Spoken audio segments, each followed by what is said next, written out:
amidst a large cavern that was already full of outer space aliens, otherwise known as large grays. I was petrified, as most people might be. The only thing I could think of doing at the time was shooting at them. I killed 2 of them, but by the time I could reload and refire at that time, I had a Walter PPK pistol. I was an engineer, so I didn't feel I had to carry a gun underground. I always carried this particular one. It's nice and small, and it's quite effective. But anyway, I killed a couple of these things, and at that time there was several other groups of people down there. It's about 30 people total, and 30 to almost 40 or more came down there, and they all got killed.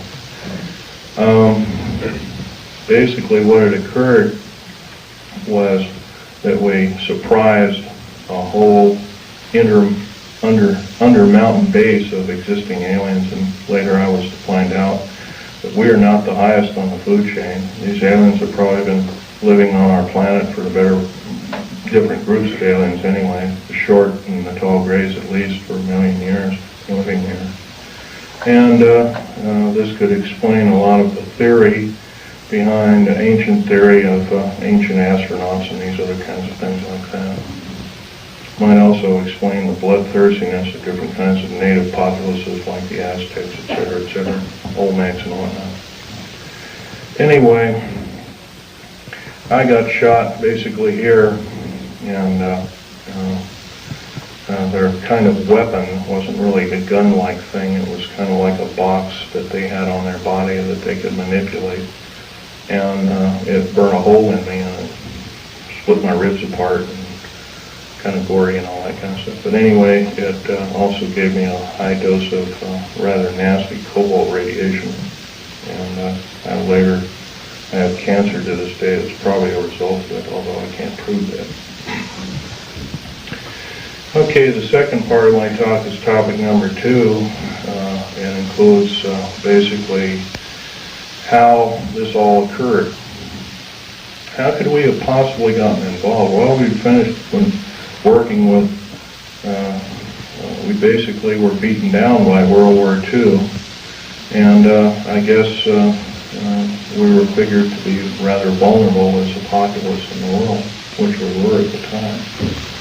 And I'm sure this is probably why we at our weakest point later found out to be vulnerable indeed, and so we were basically attacked. And of course, I think some of us, how many people here are familiar with the crash at Aztec, New Mexico? Raise your hand. Okay, in 1947, sometime in July of 1947, there was a large crash of a flying saucer. I believe it had 7 or 8 alien critters, or whatever you want to call them, aliens in them. 1 survived, and I believe 6 or 7 were, I don't know the whole story about the whole thing. And one of the artifacts I have here on the table is when I was a young child. I was about 14 at the time. I had a friend of my father was Sir Johnny Rawlins. He had a British Naval Intelligence. And he gave me, I asked him if I could have a piece of metal of this crashed disc, and my father protested violently. But anyway, Johnny Rawlins said, "Sure, I can give you a little piece." And he gave me a little piece. I've had them in my collection ever since. That was kind of like the small start of a collection. But other than that, UFOs really wasn't my bag until I started work at Area 51. Which is in Nellis Air Force Base north of Las Vegas, Nevada. Going back in 1979 in a firefight, it took me about 2.5 years to recuperate, enough that I could go back to work. But I did. I survived. I went back to work through Morrison Knudsen at EG&G and Bechtel and Page and Page and other construction outfits at the time. Anyway, at Area 51, they were testing all kinds of very peculiar spacecraft. I think you're also, how many people here, for instance, are familiar with Baba Lazar's story?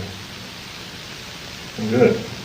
That's a good group indeed. I'd suggest more of you buy his or obtain his tape or borrow his tape and read some of the publications. He was a physicist who worked at Los Alamos National Laboratory at Area 51, trying to decipher what was the propulsion factor of